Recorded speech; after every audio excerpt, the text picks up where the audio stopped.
Hola, bon dia. Soc la Montserrat, de la Granadella, i en aquest moment estic aquí al Centre de la Cultura de l'Oli de Catalunya i en aquest moment soc una gastrosàvia.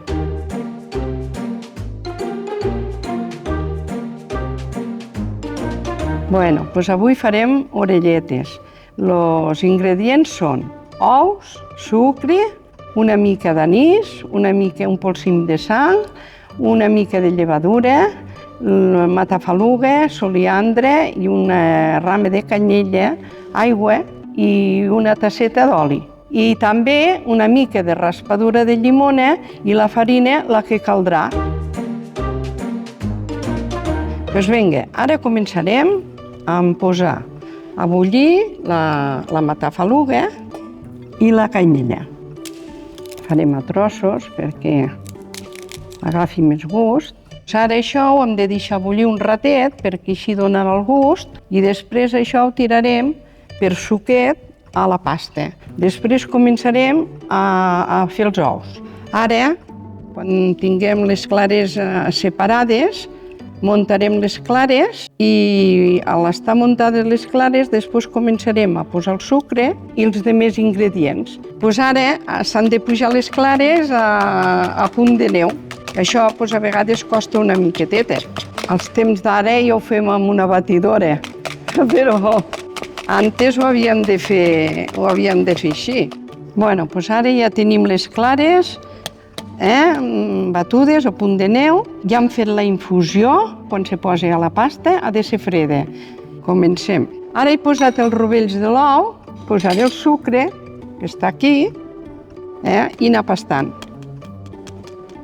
Potser no els posaré tot perquè no sigui tan dolces. El sucre, que és el que costa més de fondre, sempre el poso bastant primer, perquè així cada vegada que remenes el sucre també es desfà. Ara hi posarem un pisquet de sal, perquè a tot arreu s'hi ha de posar una mica de sal. Ara hi posarem el sucre de vainilla. Com més coses hi poses, més gustos té. Ara també s'hi posarà una tasseta d'oli a dins. Aquest oli és verge extra i és de promoció del Centre de la Cultura de l'Oli, que és el que ens passa a tots els de les Garrigues, que com que tota la vida hem gastat oli tan bo, anem d'excursions i no mos agrada. Però bueno, tot és respectable, no? Jo trobo tot respectable. Ara hi posarem una mica de llevadura, perquè també va bé per fer-la pujar una mica més de pressa. Acabarem de posar el suquet aquest de la matafaluga i de la canyella. I això ajudarà a que surti més pasta, perquè s'haurà de posar més farina. Mira, tot li poso. Quina oloreta més bona fa. I ara hi posarem una mica d'anís. Jo, la veritat, sempre dic que dolentes no ho poden ser.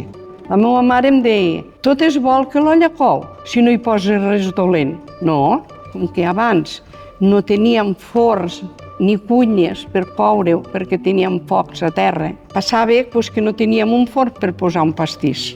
Per això s'estilava tant a cada casa fer orelletes i rosquilles i coses de coure-ho amb oli a la paella. Ara hi posarem una mica de ratlladura de llimona, que això hi dona molt bon gust. Veus? Podem fer-ho directament com ho feu amb un plat. I ara començarem a posar farina. La farina sempre s'ha d'anar introduint a poc perquè no faci grumuls. Ara la pasta ja es va començant a posar així més dureta, però ara, quan encara no s'enganxi tant, s'hi ha de posar les mans i amassar-la fins que es pugui fer com un pa. Ara hem estat amassant tot el suc allí en la farina. Ara aquesta massa ja s'està fent bona i veus, ja es comença a despegar. Quan se comença a despegar de la mà, ja pots començar quasi bé a fer un pa. El que no ha de quedar és enganxat, veus, ara baix, quan l'aixeco ja no hi queda enganxada, saps? Perquè veus com ja es comença a lligar, Doncs ara encara potser hauré de tirar un polset més de farina i acabar-la de lligar, però que sigui toveta, no deixar-la que es faci dura, perquè després no són tan trencalloses. Doncs ara aquesta massa ja quasi bé està, veu? Ja no s'apegui en cap puesto, l'acabarem d'amassar una mica. Ara intento que es vagi lligant tots els bocinets que estan perduts per aquí. Que es vagi lligant tot, però veieu, ara ja no s'apegui. Ha de ser la pasta toveta, com més toveta millor. Ara jo crec que ara ja podrem començar a fer les boletes, perquè ja no la veig trencallosa de cap puesto.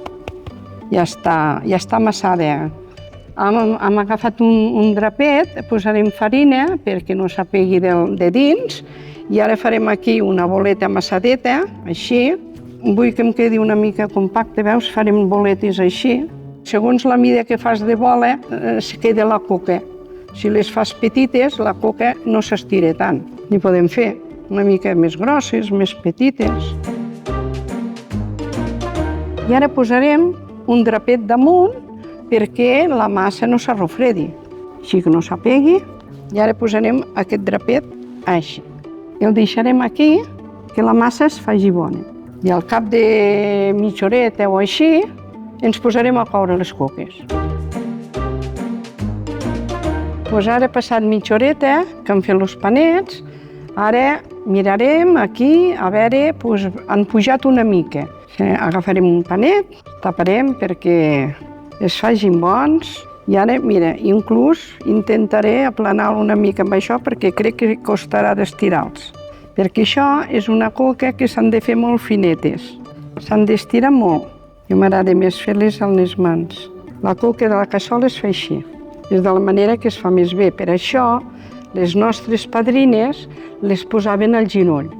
I se les aguantaven al genoll i anaven fent així amb la mà. És fer-la molt primeta, molt primeta, estirant-la.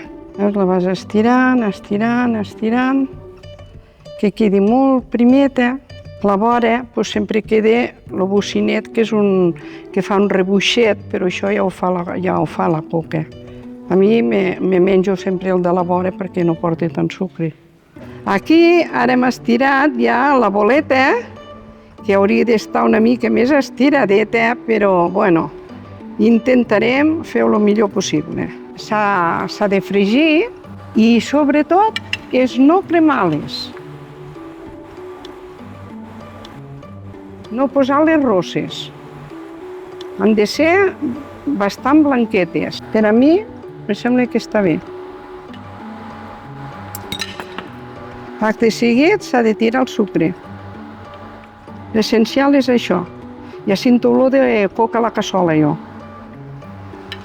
De moment, tenim la primera, no massa com voldríem, però ja és una coca. Això és una cosa de molta paciència. La pasta és bona, però l'essencial de l'orelleta és que siguin primetes. Aquesta ja la courem també, perquè el sucre... Mira, nen, veus? Ara la posem aquí i al moment estarà feta. Mira, ja està feta. Mira que guapa.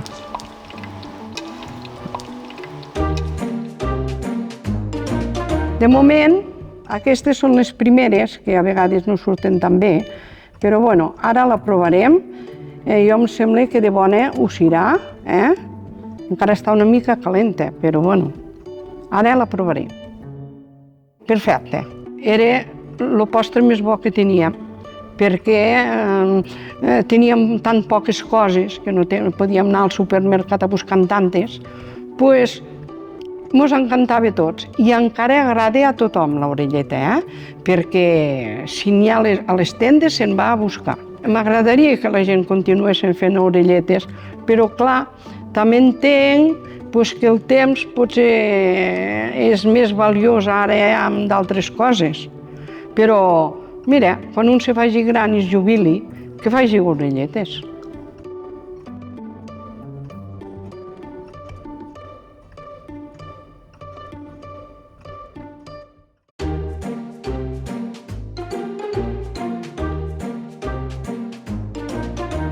Jo ho trobo molt important perquè les àvies anem marxant i això se marxaran nosaltres si no ho expliquem.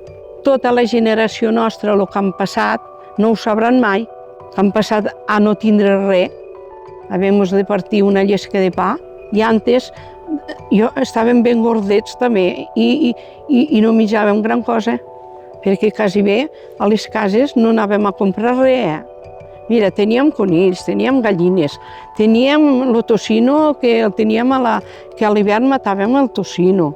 Pues jo no em recordo anar a comprar més que sopa i arròs. Clar, era molt diferent la vida nostra. I per això és important el que aquests nois tan guapos fan, que graven això de la gent gran, perquè això és història. I la història no es pot perdre mai.